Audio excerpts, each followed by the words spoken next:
Joy of the Lord is my strength. Hallelujah to His name.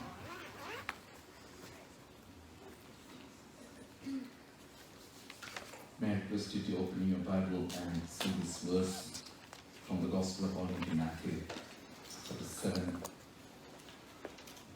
and verse 6, please. Gospel according to Matthew, chapter 7, 6th verse.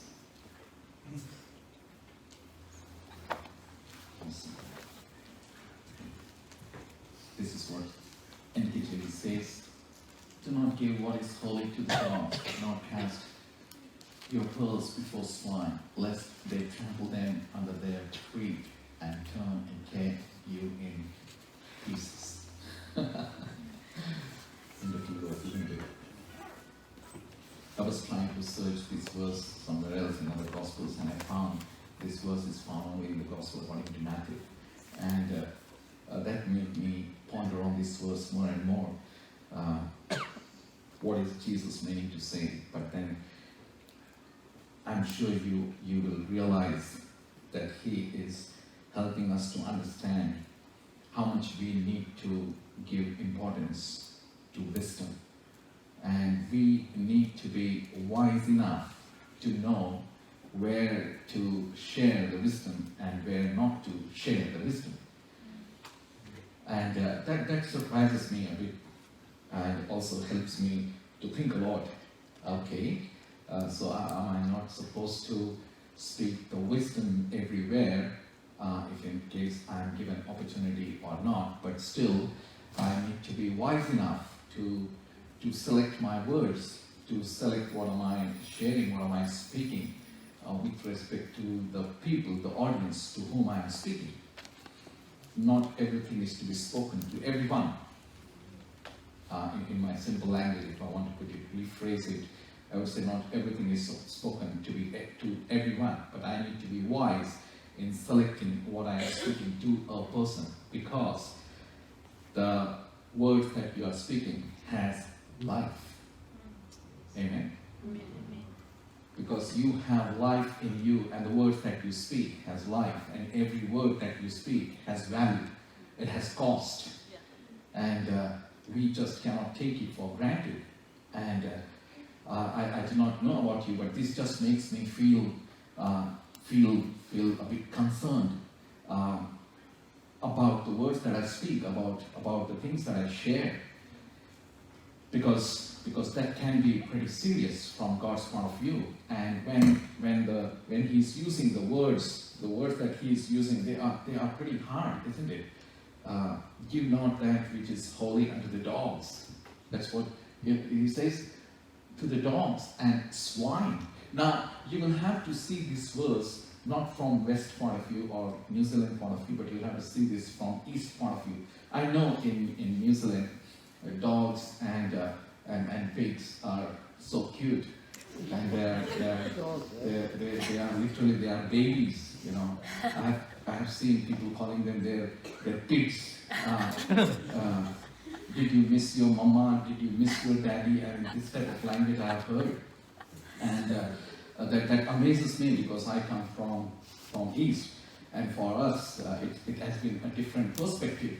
But I so much appreciate the way they are taking care, because that's biblical. The Bible tells us to be kind to animals. And the way over here, especially when we see the dogs and the cats, the way they are disciplined, the way, man, they understand English better than me. And that just amazes me, Sarah, don't worry, let him be here. He will sleep very soon. He loves Indian sound. So, I have seen how the dogs can be disciplined, and it has literally changed my perception, because we come from a place wherein most of the dogs you will see, he's quiet. Soon he'll be deep sleep. Don't worry. Let the kids be there. I love, because I believe the presence of God is here, and when we have babies in the presence of God, the presence of God can touch and can do something marvelous, which we as even parents may not be able to do. So, what I was wanting to let you know that we come from a place wherein we would see dogs not as pets but as stray dogs, and it would be really dangerous, scary to enter any new area early morning hours. If you go to a new place at 5 a.m. or 6 a.m. when it's a bit quiet, the moment you enter with your bike or if you are on your motorbike, man, all these stray dogs will be after you and they will be barking and they will jump on you. And it can be really scary. And these dogs are not having any vaccinations or nothing. And they can just, I have heard the stories where they have literally killed people. All these, I'm not talking the dogs in jungle, I'm talking about the dogs in the town. So the image, the picture that you have in your heart about the dogs can be so scary. I still remember once when I was sick at home and Monica was coming back from her dad's place, and on the way she was attacked by a dog, and this dog was in a furious way barking at her, and she's all by herself and had no idea what is to be done. And then somehow she called me, Avish, a dog's after me and he's barking. I could hear on phone he's barking so hard. I was sick, but then I did not even bother to wear any sandals or shoes, and I just ran. And on the way, I picked one long stick, and I was wanting to let you know, how dare you bark at my wife? Well, that's me. But that's the image. That's the image of dogs that we have. And as far as the pigs are concerned, I mean, you will have to understand how big the cultural shock for us can be when I travel in the countryside and I see in the farms some pigs which are there in the farm, and you see they look so cute. They never look so cute in India. I don't know how come they look so cute and sweet and over here, but they just look different in India. And our perception about the pigs was like in my village. The lady who owned all the pigs in the village, she was allowed. It was on contract basis. She was allowed to just allow all those pigs to roam around freely in the village, and they would be always behind your house to clean the things that you throw. Like over here we have green waste and wet waste. These are new words for us.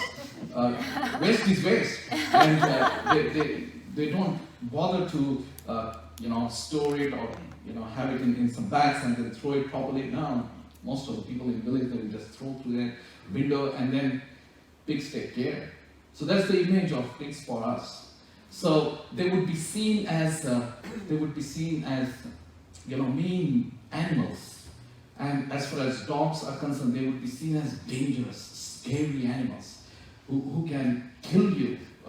They are not someone. So if in case anyone wants to have dog as a pet, that would be only to protect for security purpose. That was the purpose, because dogs are dangerous.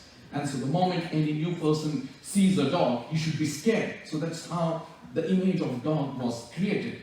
And that's the land that we come from. And then we come here and we see every house having dogs and cats and pets.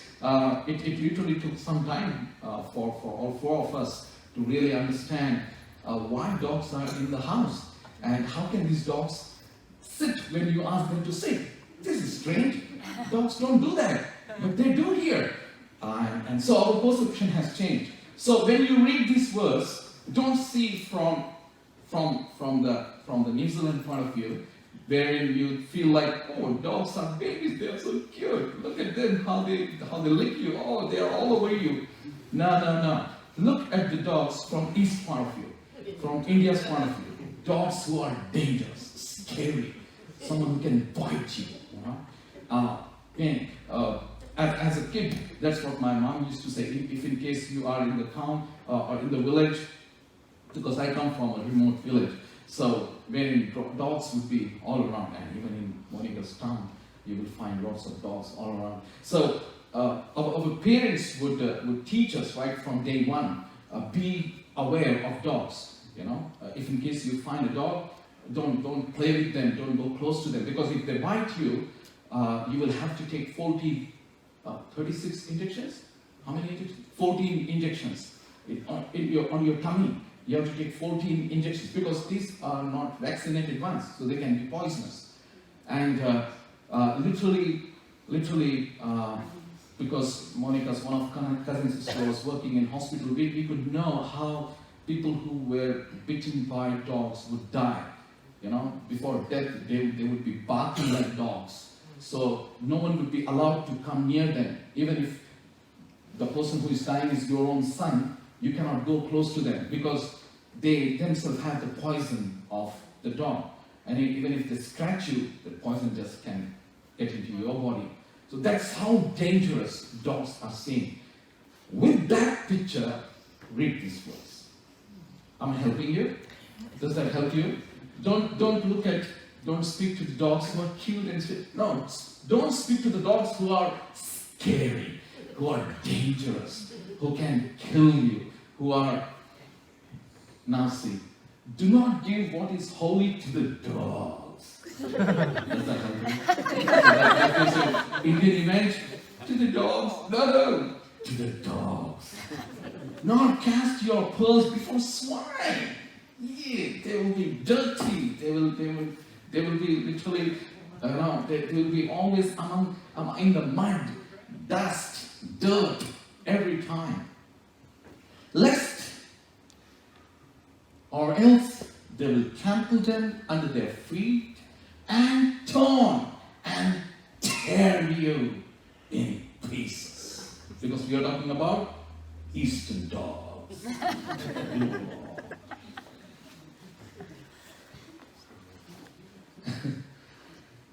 Here, probably all the time when I was in India, when I would read this verse, it never struck me because I knew what dogs and swine would look like. But after coming here with a different perception, when I read this verse again, I thought, oh, this is interesting.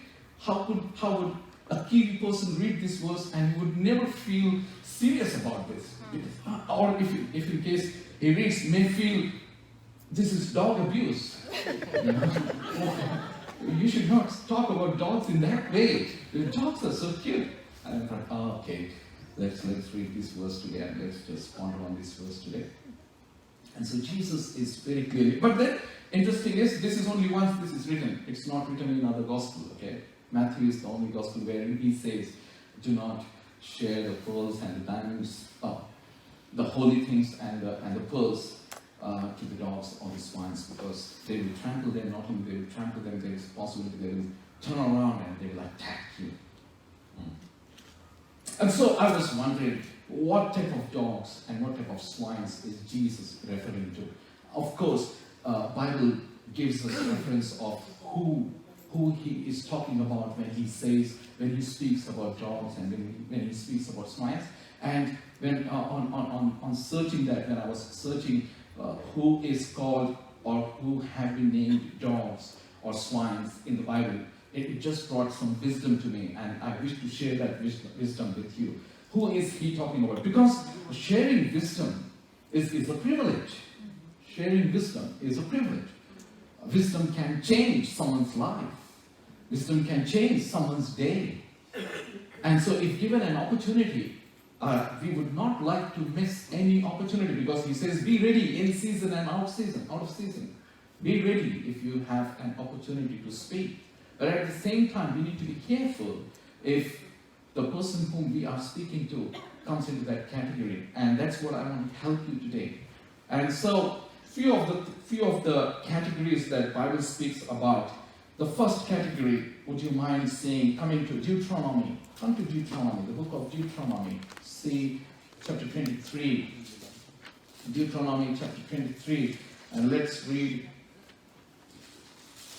verses 17 and 18, please. Deuteronomy chapter 23, verses 17 and 18.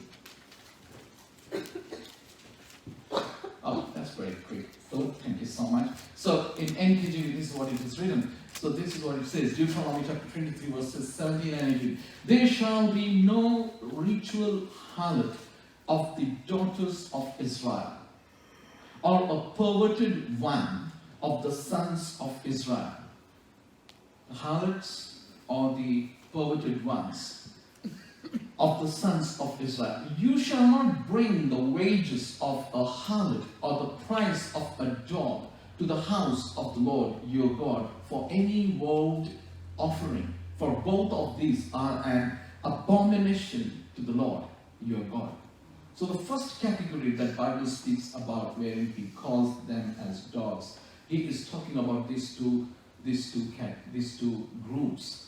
The word, the Greek word for ritual harlot, if you want to know, in Hebrew it is kedesha, Qudeshah, kedesha, and perverted one is kadesh, Qadesh, kadesh. Kedesha and kadesh would be the ones who would be doing job of prostitutes in the temples. They would be the prostitutes. The Kadesha ritual harlot would be the women prostitute, and the perverted ones are the male prostitutes. And that's the category, that's the group that this verse is pointing towards.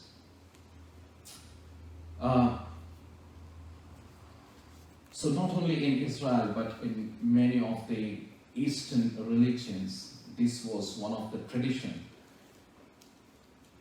Till late long, not very late. If maybe even in the 19th century, in East there was this practice wherein men and women would be in the temple to satisfy the sexual needs of the town. And so that was an accepted profession. In India, in Indian tradition, these type of women would be called devdasi, like maid of God, and they would be in the temples they would be in the temple, and that would be their profession. And that's what is the first category. And even the perverted ones were the male prostitutes. And that's what the word says. The earnings from these people should not be brought into the house of the Lord for any vow, to fulfill any vow. Let not the earnings of this type of people be brought into the house of the people, house of the Lord. So this is the first category that the Bible speaks about. The next category,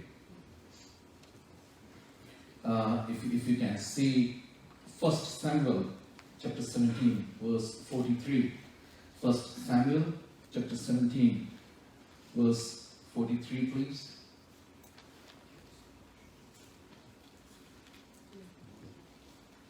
I'm sure you will remember this entire episode the moment this verse comes on the screen. Yeah. So the Philistines said to David, who is this Philistine? Goliath.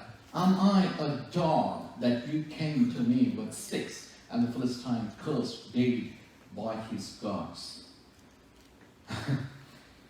So Goliath is confronting David, because Goliath, the structure, the stature of Goliath that Bible describes is like he is a huge guy with broad chest and strength, and he's a huge man standing there with all arms and everything.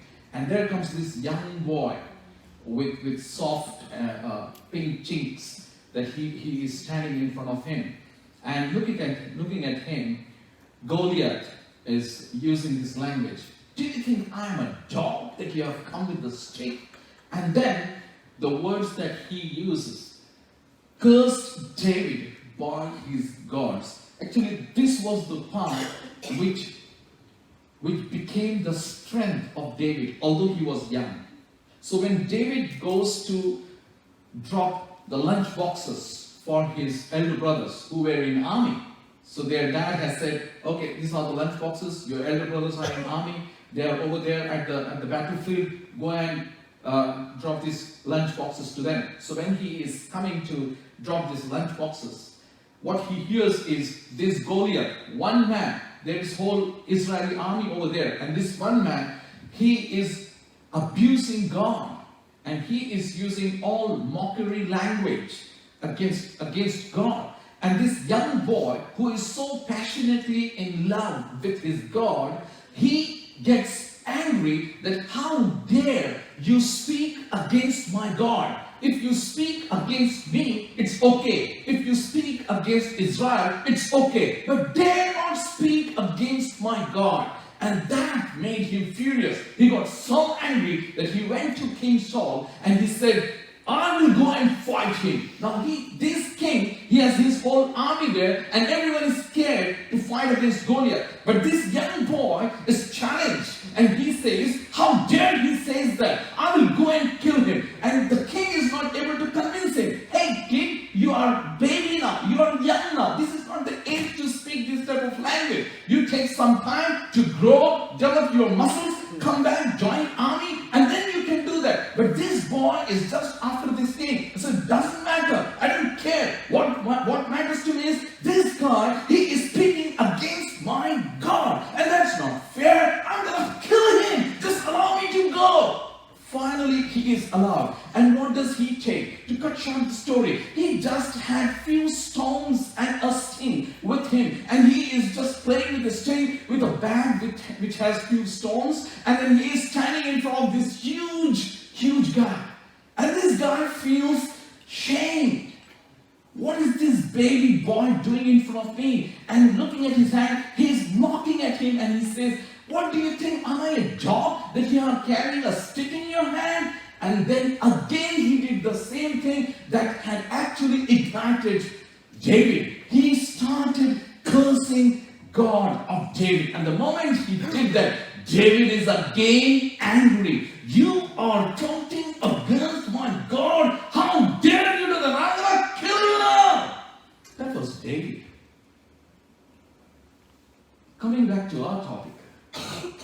The dog that we are referring to over here is the one who is mocking God.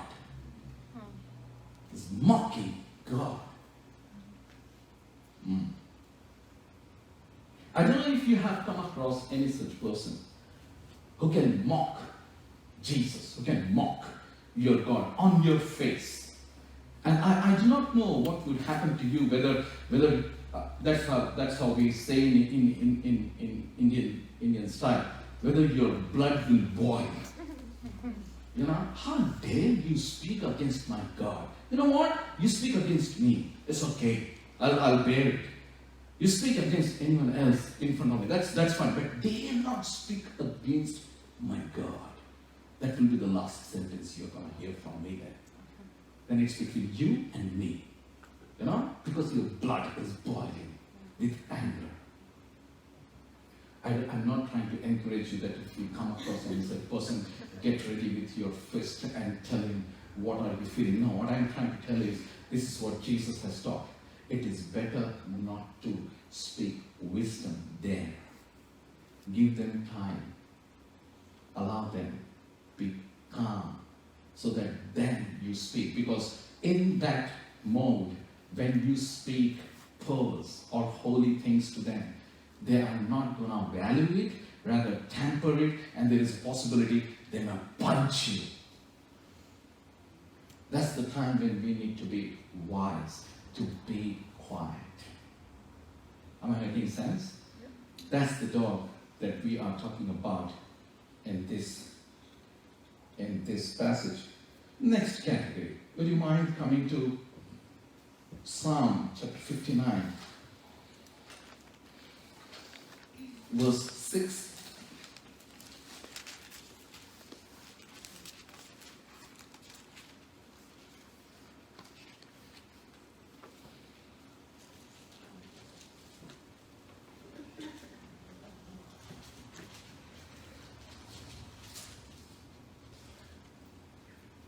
59, verse 6. At evening they return, they growl like a dog and go all around the city. And then verse 14 as well, which is in similar language. Same chapter 59, verse 14. And at evening let them return, and let them make a noise like a dog and go around about the city. If you read the entire chapter, you will understand that this chapter is talking about the wicked people. The wicked people. And that's where, again, he uses the word dog. My dear brothers and sisters, when we come across a person who is not in right mind state, it is better to hold your words, to wait, to see the change coming up. Once the change has come up, then your words will have impact.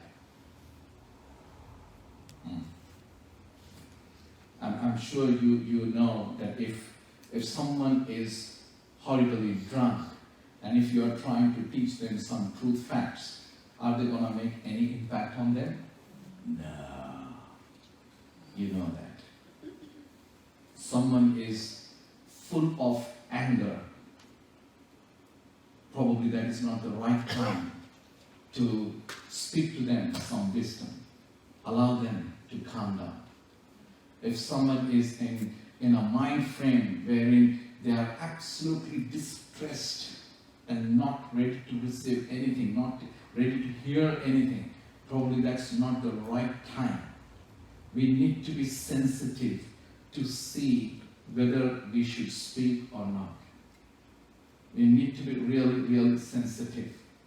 I mean, I so much appreciate the gift of discernment of spirits. But at the same time, we also need to use our common sense. See? And we need to understand where to speak and where not to speak. It is good to hold your words for some time, because your words are valuable. They are seeds that you sow which can bring forth 100-fold fruits. And you don't want to waste any seed.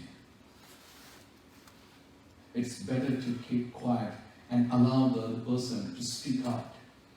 There is every possibility, I'm sure, if you are from psychology background, Tash will agree with me. Many a times when you speak, when you allow other person to speak, most of the times while speaking, they themselves come up with a solution for their own problem.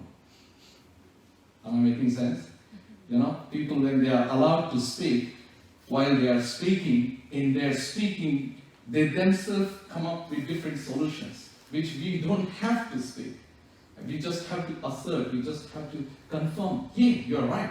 That's what can be done. Yeah, absolutely. It is possible. Good on you. Come on, let's do it. It's interesting, isn't it? That the first lesson of counseling is to hear. To hear. Probably that's not the right way to start. You start speaking, and then you find that your pearls have been tampered. And there's no value to your pearls, to your wisdom. So it is better to hear. It is better to be sensitive. It is better to see what mind frame the other person is in. And once we are given that opportunity, maybe one or two words can just bring that solution.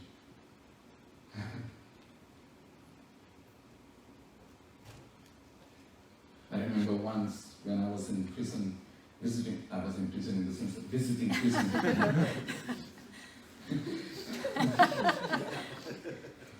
Sometimes I just translate that is in Hindi over here in English. And well, so while visiting prison, I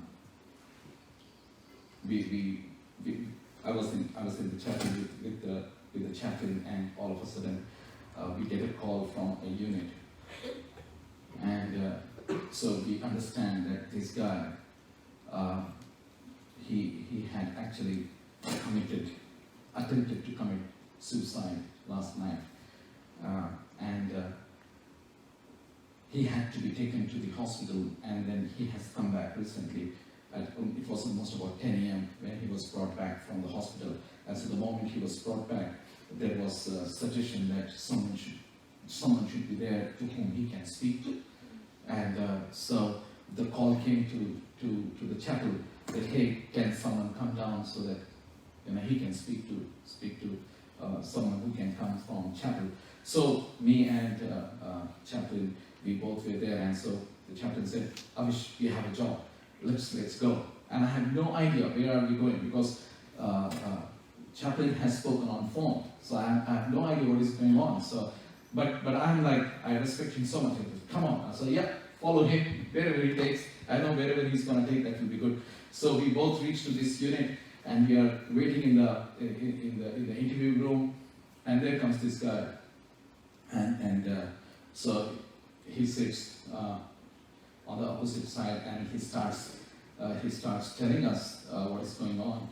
And so he tells us that he starts by telling us the things that, hey, I don't know if you guys know me. And we both looked at each other. No, we do not know you. Well, so he is one of the high-profile criminal of the country. And if you know, I cannot tell his name, but if you Google his name, you will find him involved into all nasty stuff all throughout the country. All the police stations in the country has his records. And he has been involved into murders and kidnappings, and he owns lots of brothels and all sorts of stuff. So, and he says that so this is his language, I have earned everything in my life. Wow, cool. And I have enough money, and I have enough fame. Okay, yeah, that sounds good. And he says, I have a good family, and my partner is doing good, and she is good, and everything is fine. And I came to a point wherein I thought that I have achieved everything that I dreamt of as a kid. So I have achieved everything. And there is nothing more that I can achieve hereafter. And therefore I thought, my time is up. I don't have to live, because I have achieved everything. And whatever I have as inheritance is sufficient enough for people after me. So he made his will by himself. He wrote everything, that this should be given to this and that and that. He wrote everything. And then he just had a desire that on a specific day at 12:15, he was very, very specific, because he told me, I'm a man of perfectionist. If in case anyone gave me any contract, the person would be so sure that if that contract is given to me, that it's done. He will surely do that. He's that perfectionist. So he was perfectionist, so he wanted to die at 12:15. And so he weaved a rope, and he said he did not believe on anyone. If in case he had taken rope from somewhere, maybe that would be me. So he weaved his own rope, and he said to me, you can tie, it was so hard and tough that you could tie 3 pigs and it will still hold. So it was really tough rope.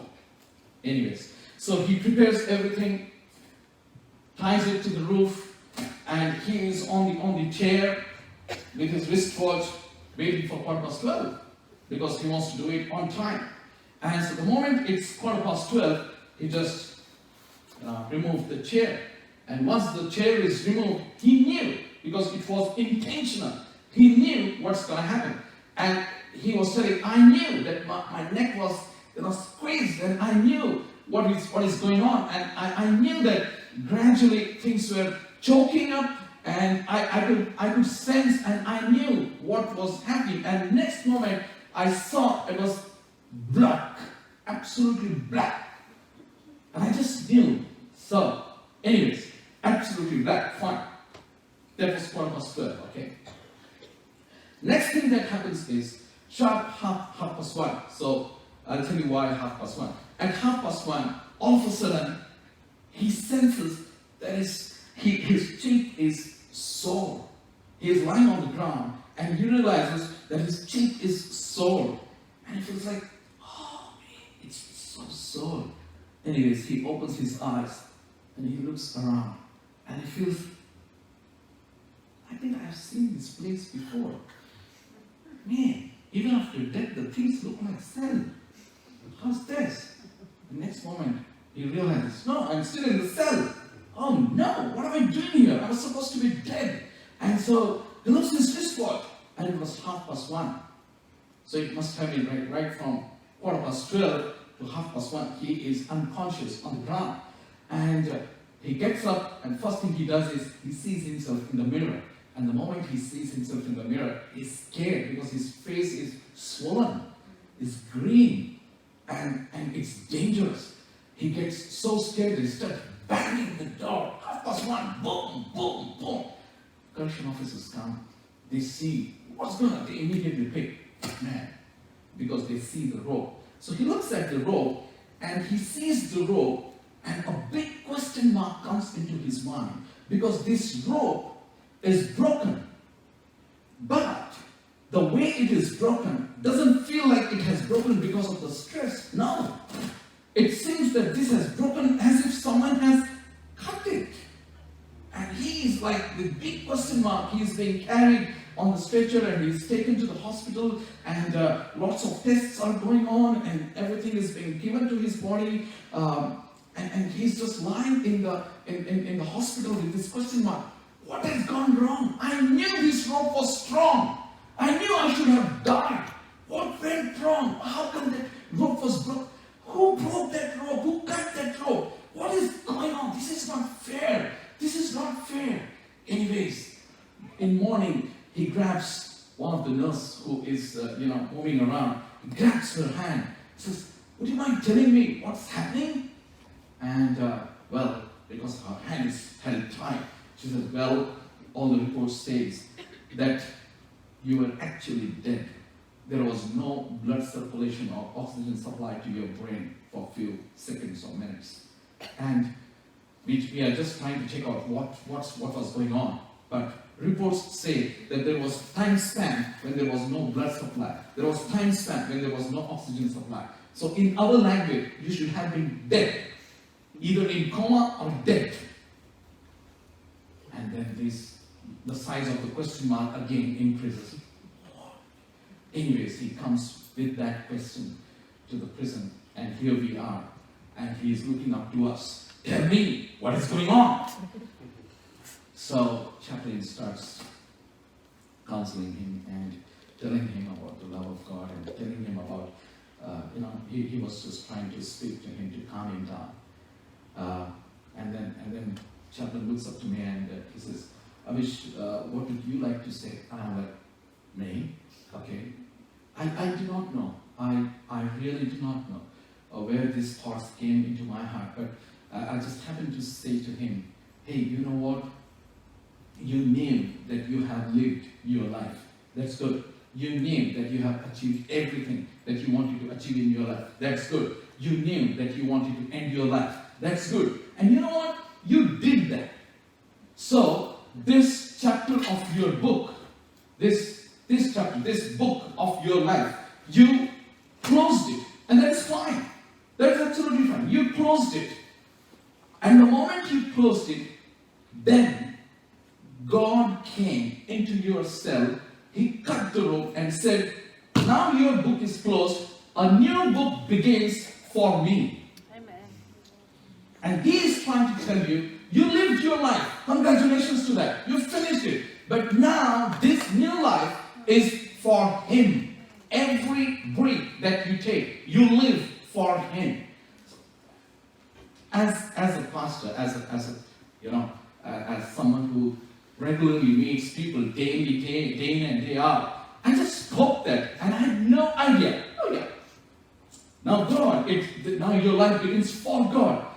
But the moment I finished those few lines, boom, he just got it. He looked up to me and he says, that's it. That's it. That's what. I don't live for myself, but I live for this brother in upstairs, this bro. I live for him. He's the one who saved me. I knew someone cut that rope. He's the one who cut that rope. And I know every breath belongs to him now. And I'm sitting there, okay. Fine, that's good. Because sometimes you just do not know what is going on. 1 week, 2 weeks down the line, because I would visit that unit fortnightly. 2 weeks down the line, I go and visit this unit once again. By this time, this bro of mine has a cross in his neck. He's wearing cross, and he's going to every correction officer, and he's going to every gang member, and he is telling them, hey bro, I do not live anymore for myself, but I live for this bro. This bro from upstairs, I live for him. And I want to tell you, this is what happened with me. It can happen with you also. Better give your life. Better start living for him. And before we could know, he had already given gospel to few people in that way. Cut short the story right now. The latest news that I have got is he has been shifted to another jail. And in another jail, he is on fire. Wow. He is on fire. Sharing the love of Christ and telling people who Jesus is, how he can save, how he can change. And he has been a big president of the camp. The words of wisdom. When God allows us to speak, they can change lives. But when God asks us to be quiet, it is better to be quiet. Amen? Be careful, my dear brothers and sisters. Let not the words that God has put in your heart, has dropped in your heart, go waste. Cooperate with Holy Spirit and see that words bring life. Words bring healing.